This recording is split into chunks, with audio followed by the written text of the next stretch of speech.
اس دربار میں اور میرے دربار میں کیا فرق ہوگا؟ وہ کافر کا دربار ہے، یہ شہنشاہ کائنات کا دربار ہے، رحمت للعالمین کا دربار ہے، ساقی کوثر کا دربار ہے، شافی محشر کا دربار ہے، اللہ کے محبوب کا دربار ہے، آمنہ کے در یتیم کا دربار ہے، فاطمہ الزہرا کے ابا کا دربار ہے۔ اور بلال جلدی کر میرے دربار میں کافر کی بیٹی آئے، میں اس کا بھی پردہ کروں گا۔ بسم اللہ الرحمن الرحیم۔ یہ تو پہلے بتاؤ کہ تم مسلمان بھی ہو کہ نہیں؟ مسلمان یوں ہوا کرتے، آنکھ مسلمان والی نہیں، زبان مسلمان والی نہیں، ہاتھ مسلمان والا نہیں، دل مسلمان والا نہیں، نیت مسلمان والی نہیں، یہ مسلمانی ہے؟ صحابہ اکرام رضوان اللہ تعالی علیہ مجمعین، اللہ تعالیٰ کی کروڑ رحمت نازل ہو حضرات صحابہ اکرام کی قبروں پہ۔ دربار رسالت ہے، سب کہہ دو صلی اللہ علیہ وسلم۔ سبحان اللہ، کتنے خوش نصیب تھے وہ لوگ جو محمد کریم صلی اللہ علیہ وسلم کی مجلس میں بیٹھا کرتے تھے، کانوں میں آواز آتی تھی مصطفیٰ کریم کی، دیدار ہوتا تھا امام الانبیاء کا۔ کتنے خوش نصیب تھے یہ لوگ۔ جنگ سے واپس آئے صحابہ اکرام، ایک لڑکی کو پکڑ کے لائے جو لڑنے آئی تھی، کفار کے ساتھ مل کر مسلمانوں کا مقابلہ کرنے آئی۔ میدان جہاد میں سے صحابہ کرام پکڑ کے لائے، قیدی ہے، کافرہ عورت ہے، غیر مسلم ہے، شہنشاہ کائنات حضرت محمد الرسول اللہ صلی اللہ تعالی علیہ وسلم کے دربار میں لا کے بٹھا دیا۔ ننگے سر ہے، ننگے منہ ہے، ننگے ہاتھ پیر ہیں۔ اللہ اکبر، اللہ اکبر۔ کبھی آپ نے سوچا نہیں کہ تو کتنے بڑے نبی کا امتی ہے، کتنے بڑے سردار کا غلام ہے؟ رحمت والی چادر اتار کر فرمائی، او بلال یہ میری چادر لے لے، اس لڑکی کے سر پہ ڈال دے، پردہ کرا دے۔ عرض کیا گیا کسی کافر کی لڑکی ہے، یہودی کی لڑکی ہے، عیسائی کی لڑکی ہے، غیر مسلم کی لڑکی ہے، میدان جہاد سے گرفتار کر کے لائی گئی، قیدی لڑکی ہے، لڑنے آئی تھی، مارنے آئی تھی، اسلام کی دشمن ہے، دین کی دشمن ہے، قرآن کی دشمن ہے، مذہب کی دشمن ہے، خدا اور اس کے رسول کی دشمن ہے۔ اللہ تعالیٰ کے نبی حضرت محمد کریم صلی اللہ علیہ وسلم نے فرمایا، او لوگوں ٹھیک ہے، لڑکی کافر کی ہے، کفر کی حالت میں پلی ہے، کفر پھیلانے آئی ہے، کفر کو بچانے آئی ہے، اسلام کا مقابلہ کرنے آئی ہے، اسلام کو مٹانے کے لیے آئی ہے، پر اے میرے دیوانوں یہ تو بتاؤ، اپنے باپ کافر کے دربار میں بھی ننگے سر بیٹھے اور میں کالی کملی والے کے دربار میں بھی ننگی بیٹھے۔ سبحان اللہ۔ پھر اس دربار میں اور میرے دربار میں کیا فرق ہوگا؟ وہ کافر کا دربار ہے، یہ شہنشاہ کائنات کا دربار ہے، رحمت للعالمین کا دربار ہے، ساقی کوثر کا دربار ہے، شافی محشر کا دربار ہے، اللہ کے محبوب کا دربار ہے، آمنہ کے در یتیم کا دربار ہے، فاطمہ الزہرا کے ابا کا دربار ہے۔ اور بلال جلدی کر میرے دربار میں کافر کی بیٹی آئے، میں اس کا بھی پردہ کروں گا۔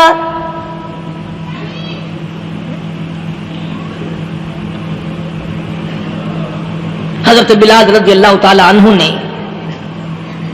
ذرا ایک اور لطیف سی بات ہے، تھوڑی سی باریک سی، اگر آپ سوچیں، لڑکی ہے تو کافرہ، لڑکی ہے تو بے دین، ہے تو اسلام کے دشمن۔ میں تو کئی مرتبہ سوچا کرتا ہوں کہ واہ لڑکی تیرا مقدر ہے، تو کافر کی بیٹی، خود بھی کافرہ ہے، مگر مقدر تو دیکھو امام الانبیاء کی چادر سر پہ ڈالے بیٹھی ہے۔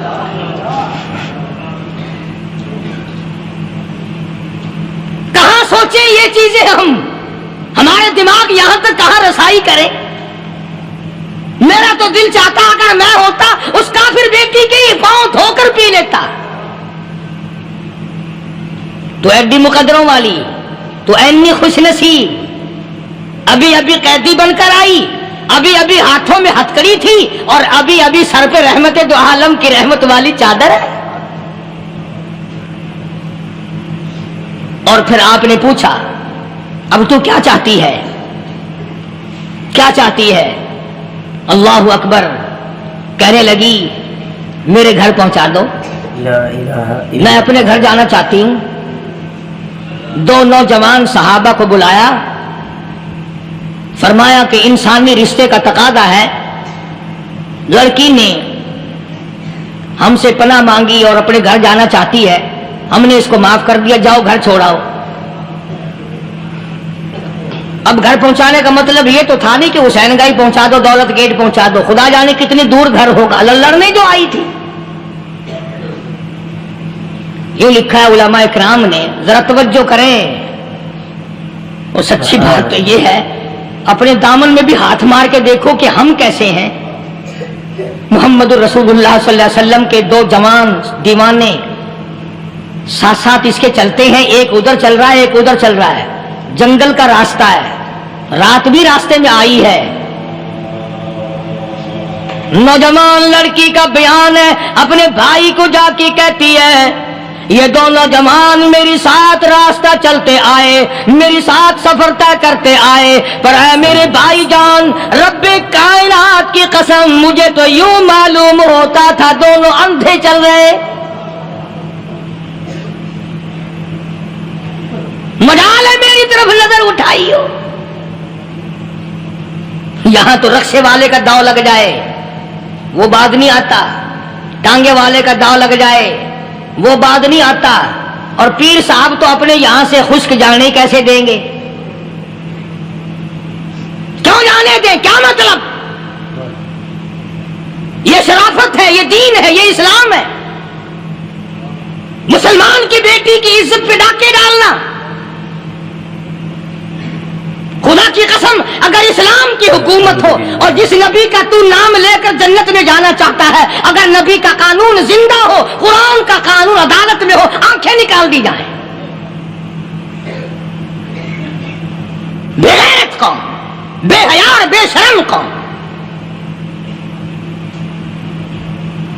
شرم نہیں آتی کہ زندگی کس طرح بسر ہوتی ہے۔ یہ کافروں کی بیٹیاں ہیں، یہ کسی یہودی کی بیٹیاں ہیں، چکلے چل رہے ہیں، بدماشی کے اڈے چل رہے ہیں، سب کو پتا ہے، افسروں کو پتا ہے، چھوٹے بڑوں لیڈروں کو پتا ہے، کون روکے؟ کس لیے روکے؟ سبحان اللہ۔ پھر یاد رکھو بات محمد کریم صلی اللہ علیہ وسلم کی، فرمایا جس ملک میں جس شہر میں زنا ہوگا، اللہ کے نبی نے فرمایا وہ جس دن برباد ہوگا آواز بھی نہیں آئے گی۔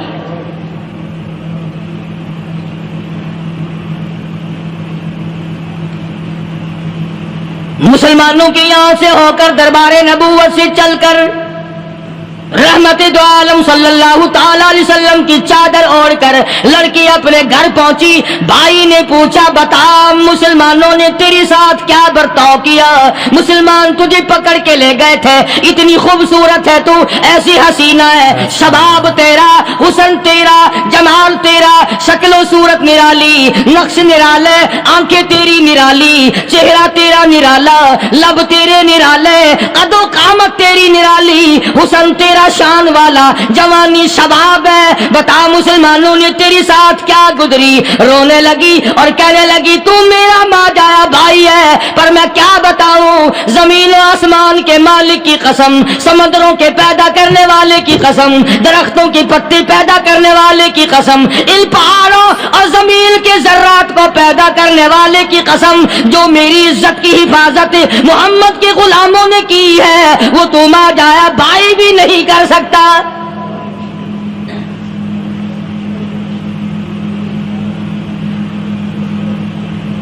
صداقت صداقت ہوتی ہے، حقیقت حقیقت ہوتی ہے، چھپتی تو نہیں۔ کاغذ کے پھولوں سے خوشبو کیسے آئے گی؟ پلاسٹک کے پھول گلاب کے بنا کر سرانے میں لگانے تو آسان ہے، مگر گلاب کی خوشبو نہیں تم لا سکتے۔ سبحان اللہ سبحان اللہ۔ ارے وہ بھائی بھی تھا تو کافر، پھر بھی مقدروں والا نکلا۔ انہوں نے تو کفر چھوڑ دیا، اور ہم سے ریت نہیں چھوٹتی، رسمیں نہیں چھوٹتی، ہم سے شرک نہیں چھوٹتا، ہم سے بدعات نہیں چھوٹتی۔ بھائی کہتا ہے بہن کو، توجہ کرو، کبھی دنیا میں انصاف کی بات کرنے والے لوگ بھی زندہ تھے، کفر اسلام ایک اور چیز ہے. انصاف کی بات تو کہا کرتے تھے. بھائی کہنے لگا بہن سے کہ میری بہن چادر تیرے سر پہ نبی کی، کالی کملی والے کی چادر تیرے سر پہ ہے، یہ اس کے دیوانے تجھے ساتھ لے کے آئے ہیں اور انہوں نے تیری عزت اور آبرو کی حفاظت کی ہے، تو یہ بتا کلمے سے خالی آئی؟ ایسے دربار سے خالی آ گئی؟ ماشاءاللہ. خزانہ لوٹ رہا وہاں تو خالی تو نہیں آ گئی؟ بہن کہنے لگی کہ ہاں خالی آئی ہوں. مطلب یہ کہ میں نے کلمہ نہیں پڑھا، ایمان قبول نہیں کیا، دین قبول نہیں کیا، اسلام اور اس کا مذہب میں نے قبول نہیں کیا. بھائی کہنے لگا تف ہے تجھ پر، تجھے ایسے دربار سے خالی اٹھتے شرم نہ آئی؟ اور دربار رسالت ہو خالی آ گئی؟ کیا بات کہی ہے عورت نے، سبحان اللہ، اللہ اکبر. کہنے لگی 2 وجہ سے میں نے کلمہ نہیں پڑھا. دل میرا چاہ رہا تھا، اندر میرا کہتا تھا کہ جب میرے سر پہ یہ چادر آئی میرا تو دل چاہتا تھا کہ لپٹ جاؤں قدموں سے آقا کے. بھائی میرا دل چاہتا تھا میں کھڑی ہو جاؤں دربار میں اور یوں کہوں میرا دل ہو تیرا گھر ہو، میرا دل ہو تیرا گھر ہو، تیرا در ہو میرا سر ہو. تمنا مختصر سی ہے مگر تمہید طولانی. میں نے کلمہ 2 وجہ سے نہیں پڑھا. پہلی وجہ تو یہ کہ جب تو سنتا، تجھ تک یہ بات پہنچتی کہ میری بہن نے کلمہ پڑھ لیا، تو شاید تیرے دماغ میں یہ بات نہ آ جائے کہ میری بہن سے مسلمانوں نے زبردستی کلمہ پڑھوایا ہوگا. اس لیے میں نے نہیں پڑھا. تیرے دماغ میں یہ بات نہ آئے کہ مسلمانوں نے مجبور کر کے قیدی بنا کر کے جو لے گئے تھے مجبور کر کے کلمہ پڑھایا اور میری بہن نے ڈر کے مارے کلمہ پڑھا. کلمہ پڑھنے کا پختہ پروگرام ہے. مزہ تو اب آئے گا نا، یہاں سے آزاد ہو کر جاؤں گی. اور دوسری بات اس نے اور پتے کی کہی. کہنے لگی بھائی میں نے کلمہ اس لیے بھی نہیں پڑھا کہ بہن جنت میں جائے بھائی دوزخ میں جائے. اصل میں تجھے لینے آئی ہوں، دونوں چل کر اس دربار کی غلامی کریں گے. میں نے یہ خوف کھایا کہ میرا بھائی غصے میں آ کر کفر پر اور مضبوط نہ ہو جائے، اس لیے مجھے آنے کی کوئی ضرورت نہیں تھی. اور کہنے لگی او میرے بھائی وہ دربار کوئی واپس آنے کا تھوڑا ہی ہے، وہاں تو جو گیا قربان ہو گیا، جو گیا قربان ہو گیا. چلو چلتے ہیں. دونوں بہن بھائی آ کر حضور اکرم صلی اللہ علیہ وسلم کے ہاتھ پہ کلمہ پڑھ کر مسلمان بن جاتے ہیں. وہ نبی کی ایک بات دیکھ کر کلمہ پڑھ کر مسلمان بن گئے. ہمارے سامنے لاکھوں حدیثیں، ہزاروں قرآن کی آیتیں ہیں، پر ہم آج تک مسلمان نہ بنے. اللہ اللہ. جب مرضی آئی نماز پڑھ لی، جب مرضی آئی زکات دے دی، جب مرضی آئی قرآن پڑھ لیا، جب مرضی آئی دین ایمان کر لیا، مرضی آئی چوری کر لی، مرضی آئی ٹھگی مار لی. اس کا نام دین نہیں ہے، اس کا نام ٹھگی اور فریب ہے. اس لیے قرآن کریم نے للکار کی کہا تأمرون الناس بالبر وتنسون انفسکم وانتم تتلون الکتاب. دوسروں کو اسلام کا نام لیتے ہو، دوسروں کے سامنے مسلمان بنتے ہو، حالانکہ تم کتاب پڑھتے ہو اللہ کی. افلا تعقلون، سوچتے کیوں نہیں ہو کہ تم کدھر چلے ہو؟ کیا پروگرام بنائے بیٹھے ہو؟ زندگی کا لاہ عمل یہ تو نہیں ہونا چاہیے جو تم نے بنایا ہوا ہے. اور آگے فرمایا تأمرون الناس بالبر وتنسون انفسکم وانتم تتلون الکتاب افلا تعقلون واستعینوا بالصبر والصلاة. اگر تکلیف آئے، پریشانی آئے، کوئی مصیبت آئے تو صبر اور نماز کے ساتھ قائم رہو. یعنی صبر نماز کے بغیر حاصل نہیں ہوگا، اور نماز قبول ہوگی تو صبر خود بخود آ جائے گا. چنانچہ اللہ والوں کی زندگی کا مطالعہ کرو، کتابیں اور حالات پڑھ کر کے دیکھو کہ انہوں نے ساری عمر میں ایک ایک نماز بھی ضائع نہیں ہونے دی. تمام عمر میں ایک ایک نماز ضائع نہیں ہونے دی. ہم لوگوں کی جوانی یوں ہی بیت جاتی ہے، جوانی یوں ہی گزر جاتی ہے. اسی کو کہتا ہے کہ کچھ نہ پرواہ کی میرے دین کی، آج میں تمہاری پرواہ کیسے کروں. وَإِنَّهَا لَكَبِيرَةٌ إِلَّا عَلَى الْخَاشِعِينَ. اللہ پاک خود فرماتے ہیں کہ نماز بھاری نہیں، نماز مشکل نہیں، نماز پڑھنا کوئی تکلیف نہیں، مگر ان لوگوں کے لیے، ان لوگوں پہ کوئی مشکل نہیں جو اللہ سے ڈرنے والے ہیں، اللہ کے خوف کو دل میں بسانے والے ہیں، جن کا یقین ہے کہ موت آئے گی اور اللہ کے یہاں جا کر کے میں نے منہ دکھانا ہے، ایک دن خبر میں جانا ہے، حشر نشر نے بھی آنا ہے، قیامت نے بھی آنا ہے، جس کا ان تمام چیزوں پہ یقین ہے. اللہ فرماتے ہیں الا علی الخاشعین، ڈرنے والے کے لیے تو کوئی چیز نہیں، اور جو نہیں ڈرتا اس کے لیے تو پہاڑ ہے نماز پڑھنا. صحابہ کرام نے تو ایسی ایسی نمازیں پڑھی. صحابی ہے مدنی کریم صلی اللہ علیہ وسلم کا، اپنے باغ میں نماز پڑھ رہا ہے.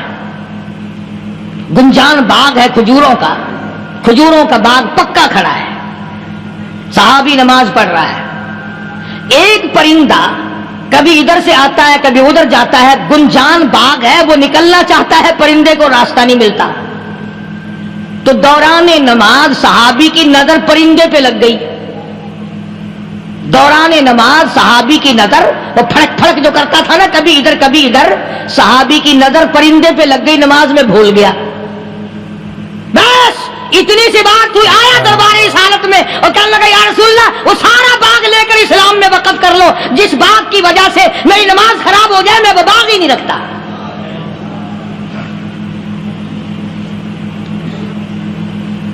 ہمارے یہاں بھی کوئی عظمت ہے نماز کی، کون پرواہ کرے.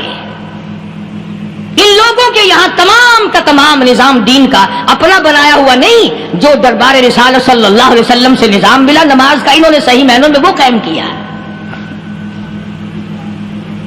کیسی مشکل میں ہوئے، کہیں بھی ہوئے، جس حالت میں بھی ہوئے، نماز پڑھنی ہے، ادا کرنی ہے. چنانچہ ان کی نمازوں میں اتنی برکت تھی. سیدنا امیر معاویہ رضی اللہ تعالی عنہ کی حکومت ہے، صحابہ کرام ابھی زندہ ہیں. افریقہ کے گھنونے جنگل میں بہت بڑے صحرا میں چھاونی بنانے کا پروگرام بنایا. بڑے جنگل ہیں، بڑے درخت ہیں، بڑی بھیڑ بھاڑ ہے، بڑے جانور ہیں، شیر ہیں، چیتے ہیں، گھگیاڑ ہیں، بڑے بڑے موذی جانور ہیں. تو اس علاقے کے لوگوں نے بتایا کہ تم مار کھاؤ گے، یہاں تو بڑے بڑے جانور تمہیں کھا جائیں گے، تم یہ کیا سوچ کر آئے ہو؟ تمہیں یہ نہیں چھوڑیں گے، جانور کھا جائیں گے، تمہیں یہاں چھوڑی بناؤ گے؟ صحابہ کہنے لگے نہیں ہمارے پاس ہتھیار ہے. کمانڈر کہنے لگا، ایک صحابی تھا حضور اکرم صلی اللہ علیہ وسلم کے زمانے کا دیدار کرنے والا، بڑا دیوانہ پروانہ.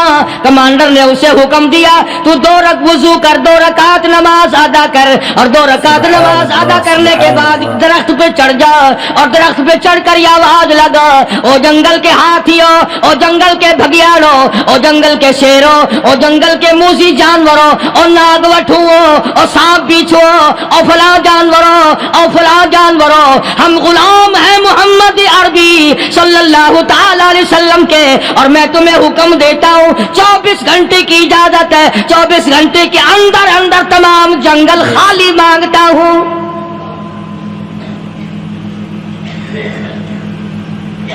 ماشاء اللہ نافذ کر دیا حضور کے غلام نے، ہاتھیوں پہ، جانوروں پہ، چیتوں پہ، بھگیاڑوں پہ، شیروں پہ. اور اعلان کا رخ دیکھیں آپ، کہا کہ 24 گھنٹے کے بعد جو ملے گا اسے قتل کر دیا جائے گا. اب اگر ہم میں سے وہاں کوئی ہوتا، کہتے ہو بڑے پاگل ہیں بھائی، کس سے باتیں کر رہے ہیں؟ ہاتھیوں سے باتیں ہو رہی ہیں، چیتے اور شیروں سے باتیں ہو رہی ہیں، بھگیاڑوں سے گپیں ہو رہی ہیں، لے جاؤ پاگل خانے میں. مگر یہ بات نہیں، صحابہ جانتے تھے شیر بھی اس کی مخلوق ہے، چیتا بھی اس کی مخلوق ہے، بگیاڑ بھی اس کی مخلوق ہے، ہاتھی بھی اس کی مخلوق ہے، اور ہم اس کے دیوانے ہیں، ہم اس کے بندے ہیں. جب اس کا ہی حکم نافذ کرنے کے لیے ہم نکلے ہیں، اب ہمارے سامنے کوئی چیز ٹھہر نہیں سکتی.